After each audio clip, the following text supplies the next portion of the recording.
China respond to this? Should this be a direct... Well,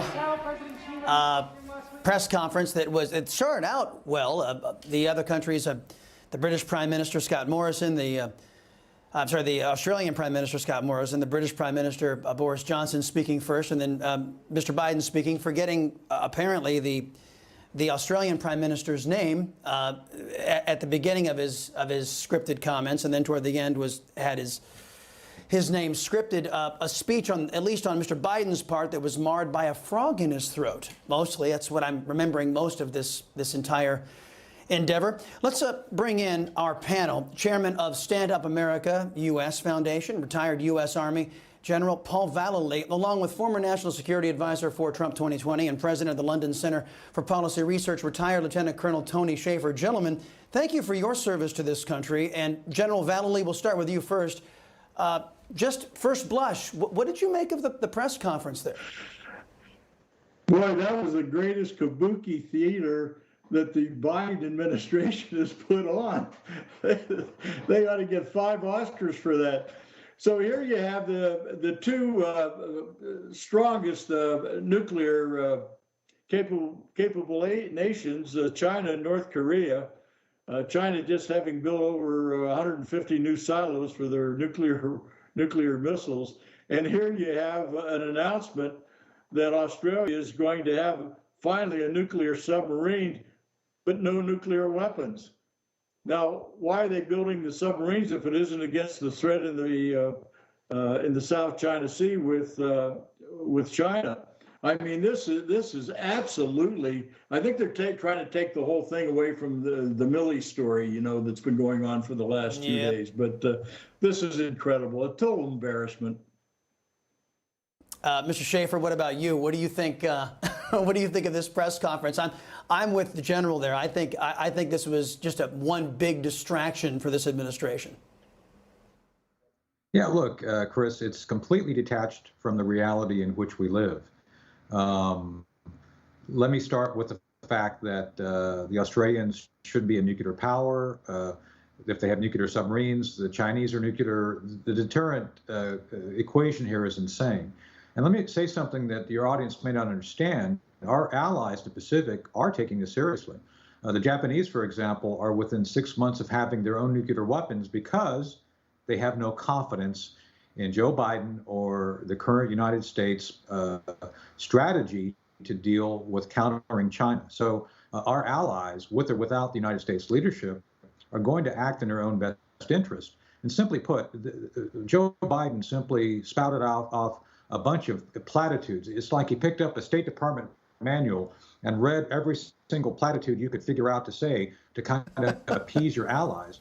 It shows weakness, and it does not do anything to actually support a strong defense of our nation. It is what it is. Yeah, you got to laugh or you're going to cry at this point. General Vallely, with just 9 months in office, Joe Biden has lifted sanctions on Russia, allowing them to build the Nord Stream 2 pipeline. He's killed the Keystone pipeline to divert energy that would have been used here in the United States or for our benefit to China. He dishonorably withdrew U.S. troops from Afghanistan, killing 13 service members and leaving hundreds of Americans behind. All the while, our southern border is wide open. General Milley enabled Biden's delusion in Afghanistan and is weakening our military with his divisive critical race theory. And now he's accused of assuring our enemy, China, that he would tell them in advance if President Trump had decided to take military action against them. Isn't Biden and his entire team the greatest threat to American national security that we have? Absolutely, without a doubt. And the Chinese see this, the Iranians see what's going on. We've just had a report that just came out an hour ago that former Defense Secretary Esper is the one that directed these back channel messages by Milley to the counterpart in China, trying to say, listen, if President Trump issues an order to order an attack on China, then we'll call you ahead of time. We'll let you know. Now, here you go with treason. We're looking at a group of retired generals and admirals that 2 weeks ago, through Flag Officers for America, asked that Milley resign because of his lack of preparation for withdrawal out of Afghanistan, which then cost us 13 deaths. Now we're looking of a court-martial for General Milley because of what he's done and not done. This is very serious, much serious than this unilateral, this new partnership with Australia and with Great Britain. Yeah, at the very least, a court-martial. He ought not be allowed to resign and go make millions of dollars in the private sector. Colonel Shaffer, Team Biden and the Socialist Democrats, they've been protecting Communist China from being held accountable from their role in the pandemic. Biden turned over sophisticated weapons systems to the Taliban, who then gave China access. China is likely busy reverse engineering those weapons right now as you and I are speaking. Right. But now we're supposed to believe that Biden wants to get tough on China. First off, I want you to address, do his actions speak louder than his creepy whispered words on China? And then I also want you to address the Milley situation. So, yeah, Chris, look, the commonality to all these failures is China. Who benefits? China benefits from every one of these failures, from the calls to the Chinese leadership saying, hey, don't worry, we're going to let you know if we attack you. That undermines our ability to defend our ally Taiwan, which was one of President Trump's clear and concise policies, to Afghanistan, the giving up of Bagram. All roads lead to Mark Milley, and guess who's going to take over Bagram? The Chinese. A big surprise, right? So we have a situation where the appearances, you have Biden doing these nice kabuki dance shows over here, as the general said. It's kind of a kabuki dance. Hey, look over here, we're doing good things. While behind the scenes, they're doing things to diminish our capacity to actually defend our allies and our interests. Let's talk about Milley. The only thing that I can see that is a rational course of action going forward is to suspend him immediately. He should have his clearance suspended. He should have all duty suspended, pending what we call in the Army a 15-6 investigation. The general knows what I'm talking about.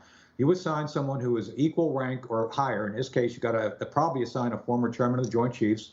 I nominate Hugh Shelton, General Shelton, or Joe Dunford, Fighting Joe Dunford, to do an investigation to get to the bottom of this. And by the way, a 15-6 investigation can be both administrative and criminal. In this case, both elements need to be examined, and Milley should be out of office during the investigation. That's what would happen to any serving officer if this level of treachery came up as a factual, incidental, credible allegation during their service. Milley should be treated no differently than any other officer who has similar allegations, credible allegations made against him. Milley needs to either be suspended or needs to resign. There's no gray area here at all. His silence on this is very telling, number one. Number two, the administration starting to hint, and as you heard the general refer to earlier, starting to hint that maybe this did happen and they're trying to cover for them. General, I want you to comment on this. Wanted to get your take on White House Press Secretary Jen Psaki actually defending Milley's actions. Watch. It's the obligation of every chairman of the Joint Chiefs to follow constitutional orders to prevent unlawful military action. That's what the president believes. So, is obstructing the chain of command, undermining the sitting president, the commander-in-chief, is that constitutional? And would Mr. Biden tolerate one of his generals doing the same thing to him, General? Well, Biden probably wouldn't even realize it if it was happening unless somebody told him, like Susan Rice in the executive office building from Obama. But here's the thing. You don't notify the enemy in advance. Trump had no plans to attack China. Tony knows that. That's right. He had no plans to do that. So why would you have back channel messages going at the direction of Defense Secretary Esper to Milley to say, hey, call your counterpart over there in China, just in case our president wants to declare war and attack China. I'm going to call you ahead of time, and I'm going to alert you so you'll be prepared for it. Now, if that was the case, which it wasn't, this is treason at its finest. And the Uniform Code of Military Justice applies to a private just as much a four-star general. Yes, sir. Amen to that. All right. Retired Lieutenant Colonel Tony Shaffer and Major General Paul Vallely. Gentlemen, thanks for the service to the country and your insights on this today. Hey, I'm Rob Finnerty. Thanks for watching. If you enjoyed this video, please join the conversation in the comments below. Don't forget to subscribe, too. Hit the bell icon to be alerted to breaking news. And remember, there's a whole lot more on Newsmax TV, America's fastest growing cable news network. Newsmax TV, we're real news for real people.